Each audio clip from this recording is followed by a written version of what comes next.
Hello everyone, and welcome to Hyperanalyzing LCS, the series where I discuss the biggest moments from the LCS and give attention to the tiniest details that can decide the outcome of a game. This week we will look at some plays from Week 4 of the 2022 LCS Spring Split.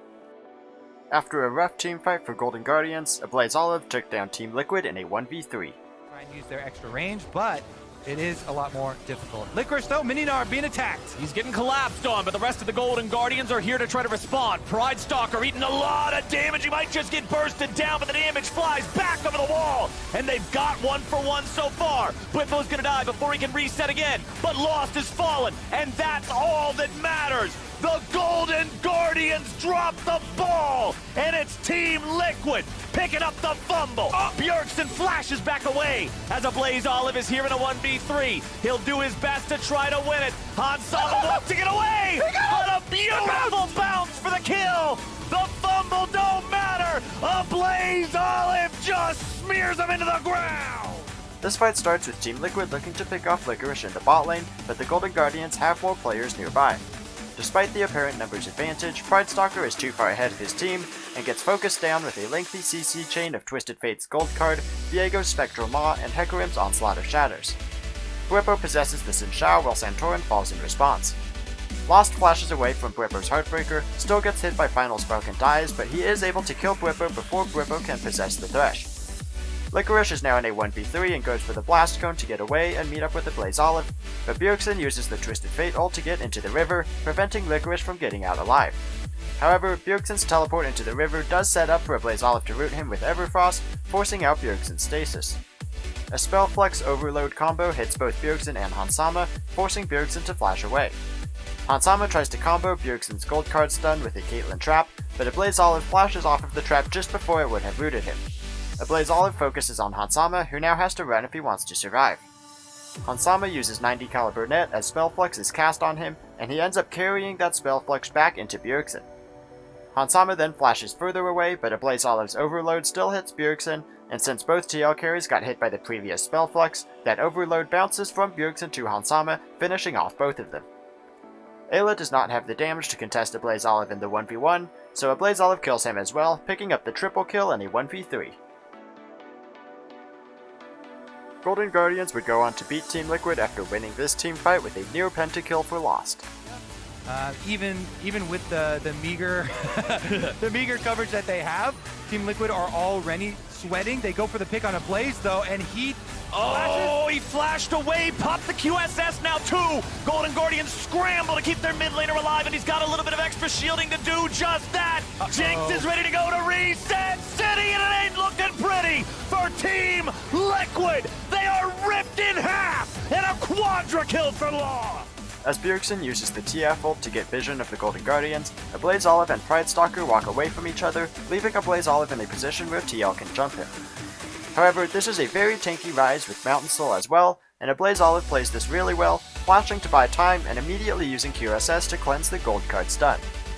He survives Bwitfo's Heartbreaker thanks to a huge shield from his Fimbulwinter plus Ole's Locket of the Iron Solari.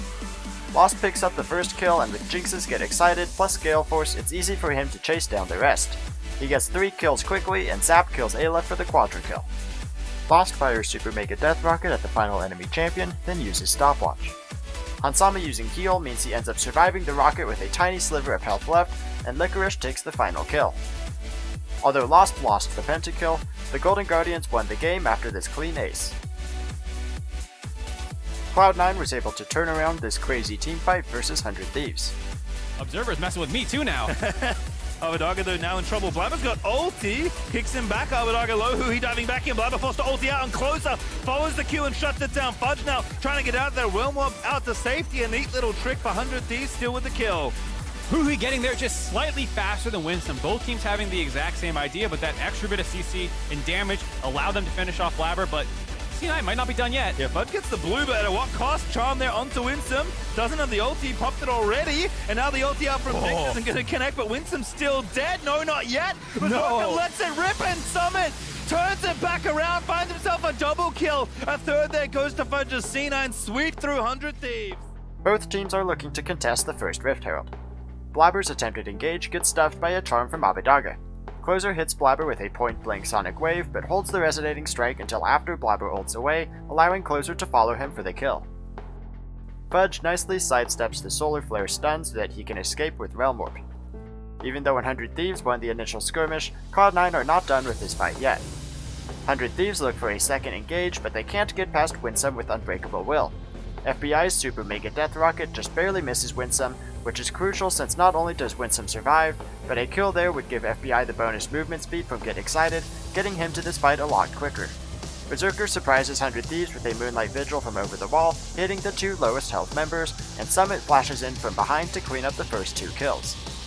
Fudge picks up the 3rd kill as FBI is able to help Someday get away, and Cloud9, after losing Blabber, managed to win the second portion of this fight 3 kills to 0. Evil Geniuses won this chaotic teamfight over the Dragon against CLG. Let's do it again.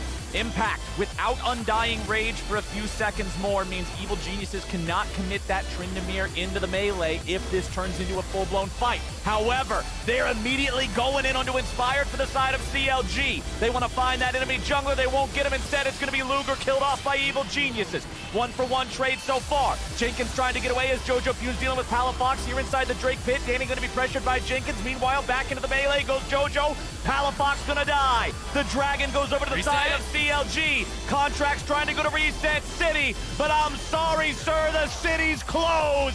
Shutdown goes over to Impact. All players from EG and CLG set up for a fight over the 3rd dragon of the game. As Impact sets up for a flank on Luger and Palafox, CLG engages first with Contracts flashing in to stun Inspired, and Jenkins flying in from over the Dragon Pit wall. Jenkins traps Inspired with Hextech Ultimatum with the Galio ult to follow up, but Inspired kicks Jenkins out of the Hextech Ultimatum, dropping the cage and allowing Inspired to flash away from the Galio Ultimate. From here, this sort of splits into a fight on 3 fronts. Contracts, with Poom's Yumi, chases after the low-health Inspired. They take him down easily, but there's buys time for Danny and Vulcan to deal a lot of damage to Jenkins. As Jenkins hookshots away, Contracts comes back into the fight, having transformed into Lee Sin. He and Poom dive onto Danny, but Danny gets away by using Killer Instinct towards Jenkins, and Danny is able to beat Jenkins in the 1v1.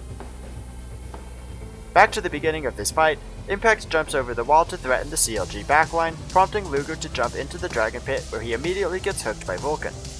Jenkins' Hextech Ultimatum knocks Jojo Pune into the Dragon Pit, and Jojo flashes even deeper into the pit, which gets him away from the incoming Galio ult, while also putting him on top of Luger, who he roots with Ruin Prison and takes down quickly with the help of Impact. Impact and Jojo Pune turn their attention to Palafox until Palafox uses his stopwatch. Jojo Pune is able to finish off Palafox, and at this point the fight that is happening in the river now comes to the Dragon Pit, as Contracts jumps into the pit and is able to smite to claim the dragon. However, Contracts and Poom are now outnumbered, and while they do take down Jojo Pune, Impact is able to pick up the final 2 kills of the fight, and Evil Geniuses win this chaotic teamfight 5 kills to 2. In Cloud9's game against FlyQuest, Summit picked up a quadra kill on Jace. While it is, look like, it's just a cooldown kind of thrown out there, you've got the luxury of doing that when you're trying to play around this. Absolutely. And if your plan is just play through Okay, there's a pick! There's a pick! You want to talk about a luxury? Winsome has the luxury of barely staying alive as Cloud9's getting stunned up underneath the turret. Oh, the Berserker reset. is already down, but Summit has joined the fight, so the fight ain't fair anymore. He's ready to go, and he will just eviscerate everyone on FlyQuest. FlyQuest begins this fight by killing the enemy AD carry, and it ends with a quadra kill for Summit. This fight starts off with FlyQuest finding a stun onto Winsome. However, the Leona W prevents a lot of damage from sticking, and Winsome manages to walk away. FlyQuest is able to turn their attention to Berserker and kill him, but a kill gets traded back as Blabber's devastating charge and Onslaught of Shadows keeps Jose Diodo underneath the C9 turret. Summit teleports in behind FlyQuest, and he is way stronger than everybody else on the map, as he not only has a huge lead in items, but he's also way up in levels. Summit starts the fight by essentially solo killing Kumo. Johnson flashes away from Blabber and towards Summit, and with the help of a huge rocket from Fudge's Corki, Summit easily kills Johnson and Aphromu as well. Takui revives himself with Chrono Shift, but he is in a 1v4 and Summit is able to use To the Skies to jump over the wall and land the killing blow on Takui for the quadra kill.